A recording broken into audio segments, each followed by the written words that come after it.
Today, guys, I'd like to do a beginner's session for craps. I was talking to a few guys on the table the other day, and a great way to start would be to do a beginner's class, because we see so many people come up to the table and commit what some people feel as the wrong way to buy in and understanding the game, especially if you have no experience with it. Not that there's any real wrong ways to do it, but there's just the basic common courtesy, I would call it. So I'm going to go into that. So you approach the table in your local casino. You see some activity going on where an individual is rolling the dice. At this point in time, just establish yourself on the rail. Don't buy in. I would wait until they have finished their roll, then buy in and place my bets. I know sometimes that's hard to do, because many times I've done that and they've had a long roll and I could have made a lot of money. Well, yes, you're right, but trust me, it will pay off if you just wait and watch and buy in at what I consider the right time. So the right time is when the roller has finished. They've sevened out by rolling a 7, or they've rolled the point. And I'll get into that in just a second.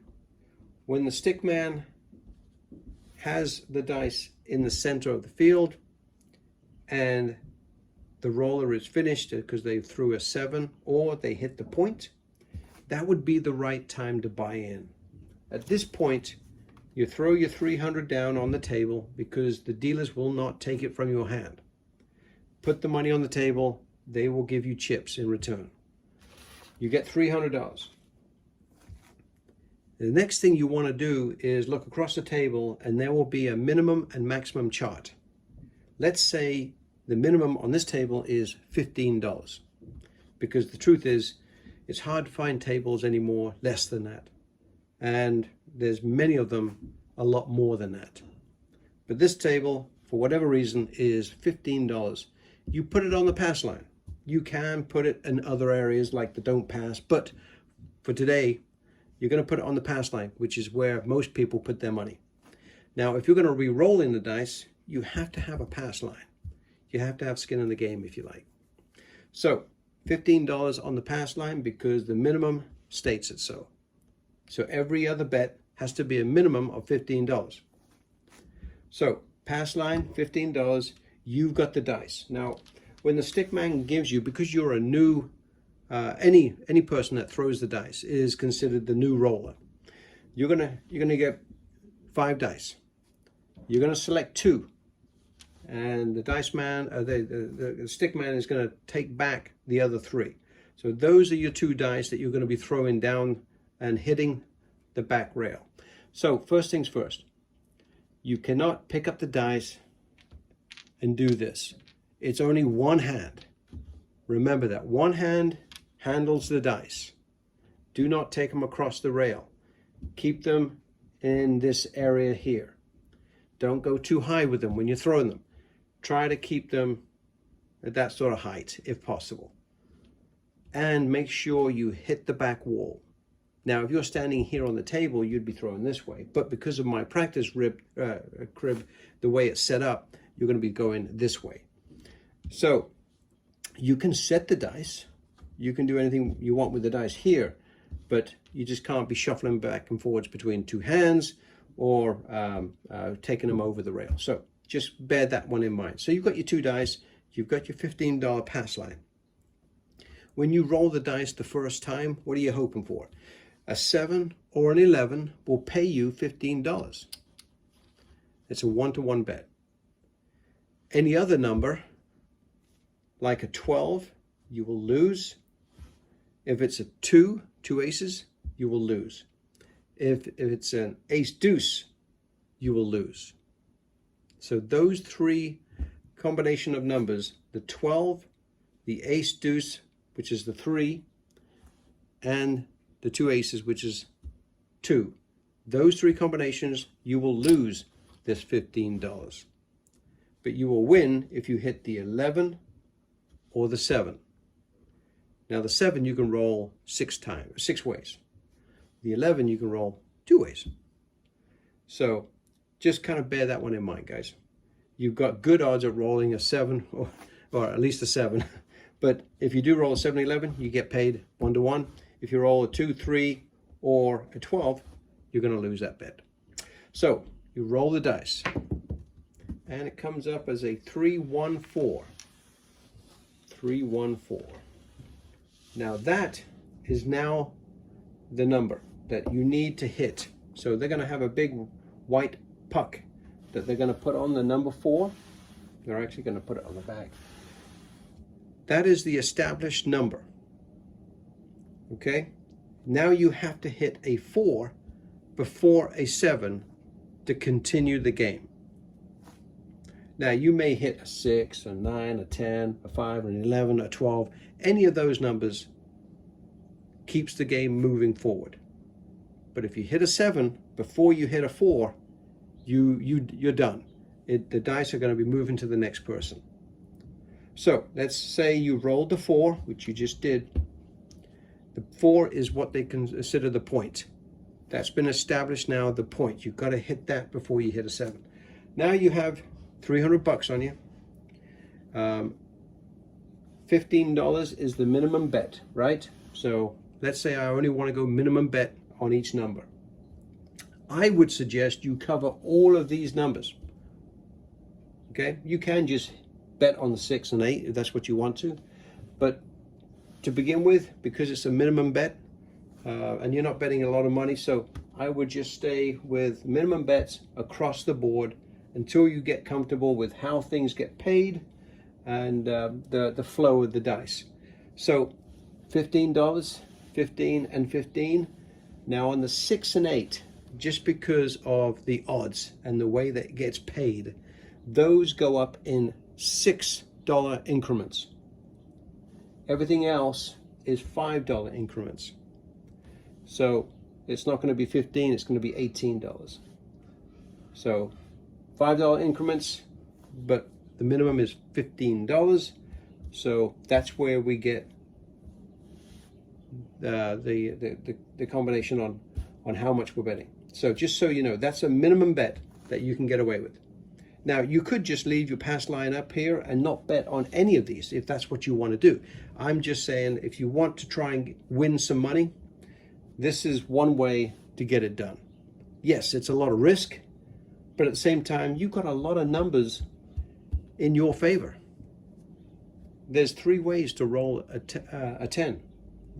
Likewise, there's 3 ways to roll a 4. 4 ways to roll a 9 or a 5. And 5 ways to roll a 6 and 8. So you've got a lot of things in your favor here. Now the other bet I wanted to mention is the pass line. If a 4 rolls, you will win $15. So behind the pass line, you're going to put your odds. Now this will allow you to maximize your odds bet with the 4. So if a 4 does roll before the 7, you will get paid the $15, 1-to-1, and you will get paid 2-to-1 on your odds that are placed behind the pass line. That's a very basic strategy. Cover the numbers, maybe hit 2 or 3 times, and then assess where you are. Because ultimately, you want more back from your winnings than you have out there.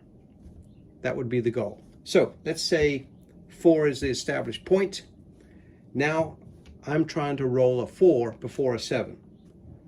But if I don't roll a 4, I want to roll a 5, 6, 8, 9, or 10, because those are all paying rolls for us. So here we go. We got a 6. Okay. 6 is a great number because it's money. We have money on it. So 6 has $18 on it.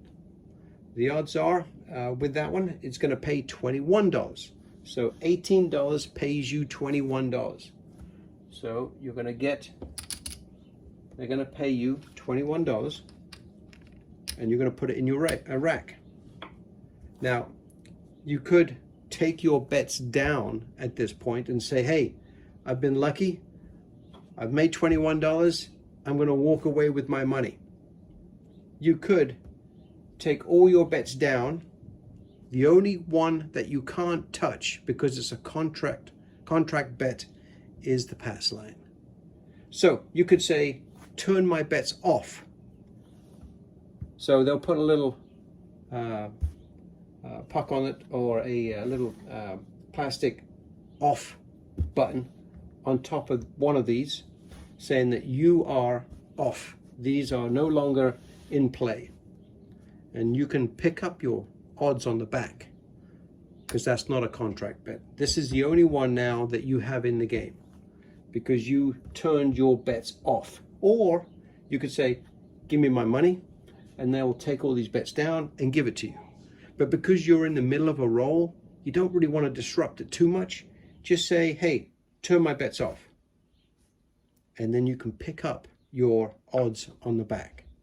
I know it's a lot, but it's just the basics of the fundamentals, if you like, of the game. So now you're still rolling because you have the $15 here. You want to roll a 4 before a 7. And these bets are off. 6. Yeah, if you hadn't gone off, you would have got paid $21 again. But you didn't have to take the chance either, because, you know, your money is safe and you're going to collect $21. Even if you lose this, you're still up $6. Let's roll again. Let's go for that 4. It's a 9.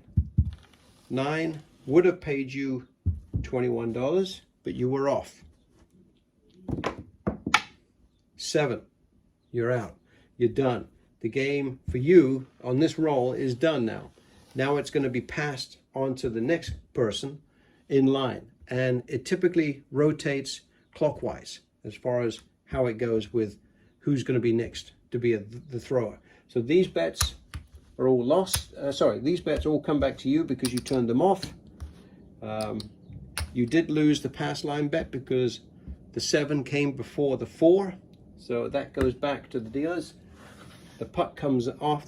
So now you walk away with $6 in your pocket, or you go back into the game and do it again.